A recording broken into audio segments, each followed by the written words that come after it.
If you like this video, be sure to hit the like button for me and subscribe to the channel for more content like this.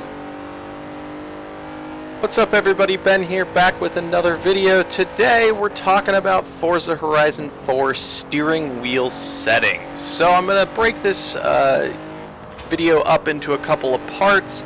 I'm going to do just a little introduction here to talk about my thoughts on using the steering wheel with Forza Horizon 4. Then I will definitely break out just the settings that I've developed, what I think are the best settings for driving in Forza Horizon 4. I'll have those, a link to that segment in the description below, so if you just want to jump there, go ahead and hit that time code down there. And then I will talk in detail about the settings so that if you want to go in and tweak them and set the wheel up just the way you want it, you can do that. So let's get into it. For me, Forza Horizon 4, it's an excellent controller game. It's a celebration of cars. It's not just about racing. It's about cruising and exploring, driving with your friends. You can see in the background, I'm going to have some B-roll footage of me just driving around, cruising in some different cars here with the steering wheel, of course. It's a beautiful world, and there's lots of great cars to drive.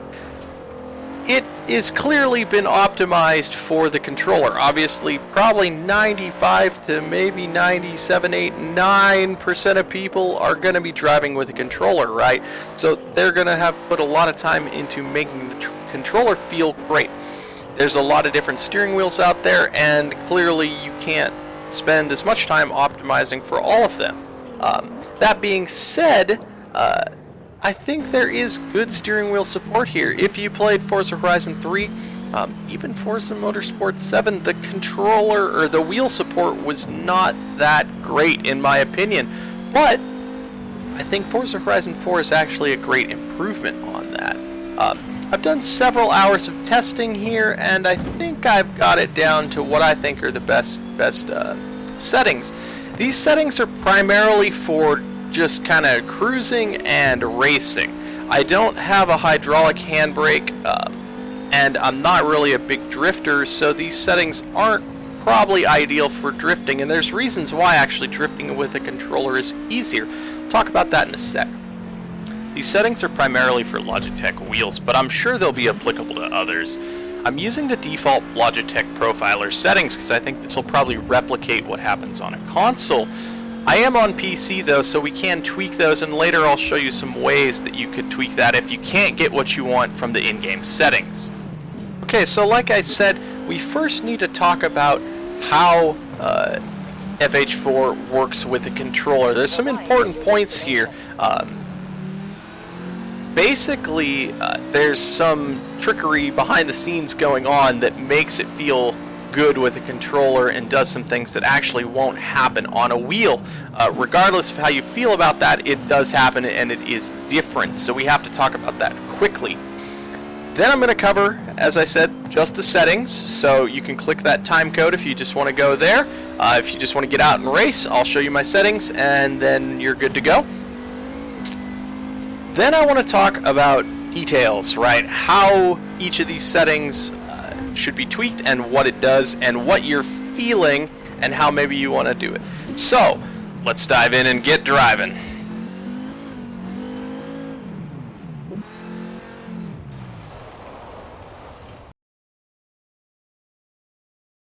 Okay, briefly, before we get into the actual settings, we need to talk about controller versus wheel. So you can see I have the telemetry screen up. It's pretty cool. It's got lots of information, including our steering angle. That's the blue arc, our gear, throttle, all those things. So you can see I have my controller plugged in, and I push all the way to the left or all the way to the right, and the steering angle goes all the way over. Okay. The interesting thing is that when you drive with a controller, the computer is helping you whether you want it or not. That's because there's speed sensitivity and drift angle sensitivity that's going on here. So now I'm going to get up to speed, and you can see I push all the way over here, and it limits how far I can go. But when I start to slide here, which this AMG is wont to do, it actually lets me put in more opposite lock. So let's get a slide here. E-brake, get a slide, and correct. You can see it's going further. I can put full lock in while I'm sliding. That's because of that speed and drift angle sensitivity. Okay, you need these with the controller because you can't turn. Now let's unplug the controller. It's gonna fidget me here for a sec. And put our wheel on. Okay, let's stand here. You can see that there is no speed sensitivity. I have to turn the wheel all the way to get full lock. And when I start to get a little slide on,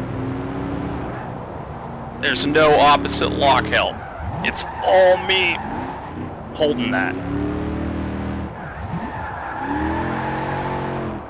So, that's a difference you're going to have to get used to if you've never driven with a wheel. It may feel like you're worse than you are with the controller. That may be a fact, right? Having opposite lock control to control slides, being able to put in full lock with just a tiny movement is a huge advantage. Anyways, let's talk about the H-pattern shifter before we get to the settings. Okay, we're here in this AMG, and it has a paddle shifter. I have the settings set to manual right now, so I can just click my paddle.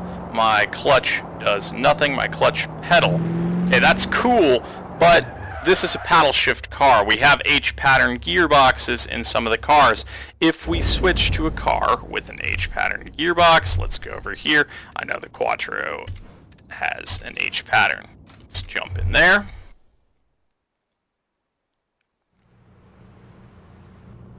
And we push in our clutch. Nothing happens. Unfortunately, the game does not automatically switch between the two for you. You have to annoyingly go into settings, go to difficulty, switch to manual with clutch, accept that, and go back out. And now we can drive with our H pattern. The shifting is a little slow. It's a default gearbox. You try to shift too fast, you get a bit of a grinding sound. Don't think it does anything, but yeah, takes a bit of getting used to, but that's how you switch to your H-pattern gearbox. It's a bit annoying to switch back and forth because if we went back to that AMG, even if we used the paddles, we would have to push the clutch in, which doesn't make any sense. But anyways, let's get on to the wheel settings. So these are the settings I'm using for my Logitech G27. Like I said, the Profiler is in the default mode. So for steering, I'm not running any steering dead zone, just because I don't have too much of a problem with that. If you find yourself going back and forth, back and forth, back and forth, like your wheel's not quite calibrated right, you might add a tiny bit of dead zone here just to keep it centered. Again, steering linearity, I've gone down to 35 here. There's a specific reason for that. It has to do with that opposite lock. Linearity is a setting that I'll talk about later, but I'm at 35. I have no acceleration dead zone. Deceleration dead zone, this is one that we may want to talk about later and play with. Currently I have it at 0. The problem with Forza Horizon wheel support is there's no pedal sensitivity settings, so the brakes are actually far too sensitive. You can adjust this in car by tuning the brake pressure down. That means that you have to push the pedal more to get braking, but right now I have to push the pedal just a tiny amount, and if it's got good brakes, it goes like, it jerks real quick. So you might be able to tweak that with some dead zone to make it that you have to push the pedal quite a ways before it actually kicks in, but I'm not willing to do that just yet. Clutch dead zone is at the default 15. This is like kind of simulating a clutch bite point, which if you've driven a real manual, that's how it works. Okay, we're in the menu here. We're going to go to settings, controller settings, and then to wheel. There's a default layout here for my Logitech G27. I've just been using that, but if you want to bind custom buttons, you can do that here in custom wheel profile 1. I got to do that later. Really, the only thing I'm thinking is that I'll probably put the handbrake on this button. By default, it's right here, which doesn't make sense when you're using an H pattern. Anyways, that's probably the only thing there. What we need to do is go down to this Advanced tab here, and we get to the settings. E-brake axis dead zone. I haven't tried plugging in my Logitech joystick as an e-brake. That's a whole other crazy setup. I'm just going to assume that, like me, you don't have a hydraulic e-brake that's really bound to the wheel. So I just have it as a button, so this dead zone doesn't really matter. Now we're getting into things. Vibration scale, I just left that standard. Force feedback, I did tweak up a couple points. This is kind of a personal preference. I felt like I wasn't feeling the road very much when I had it lower. Now, here's settings that matter. Centering spring scale, I have down to 45. Wheel damper scale, I've got all the way down to 9, and that's still a little bit much. I'll talk about what these do later. Like I said, force feedback understeer, I haven't played with this too much. You can pretty well feel it. I don't want the wheel getting all wonky when I understeer too much. I kind of know when that's happening. Minimum force feedback force, got down to 35 here, and steering sensitivity I have up to 55. Okay, those are the base settings. If you just want to stop here, that's up to you. But if we want to learn what these mean, let's talk about that. Okay, so what are these settings? Okay, so what do these settings actually mean? Well, like I said, dead zone literally is a dead zone. So if we turn the dead zone way up, that means it takes more until the wheel actually registers an input. That's generally bad, but like I said, if you're having trouble with getting too much movement around the center point where the force feedback isn't as strong, especially on Logitech wheels, you can increase that a tiny bit. Steering linearity is literally that. So when we have it set to 50, the wheel will turn, and it will turn the wheels at the same rate the whole way through our turning circle. A non-linear wheel means either that if you have it lower, that you get tinier amounts of wheel turning near the center here, and then larger amounts as you go further out.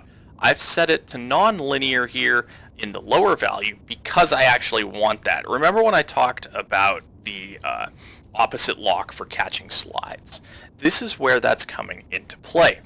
I want it so that the car isn't super twitchy in the normal steering range, but that I don't have to crank the wheel all the way like that, which is very slow, to get enough steering angle in to catch a slide.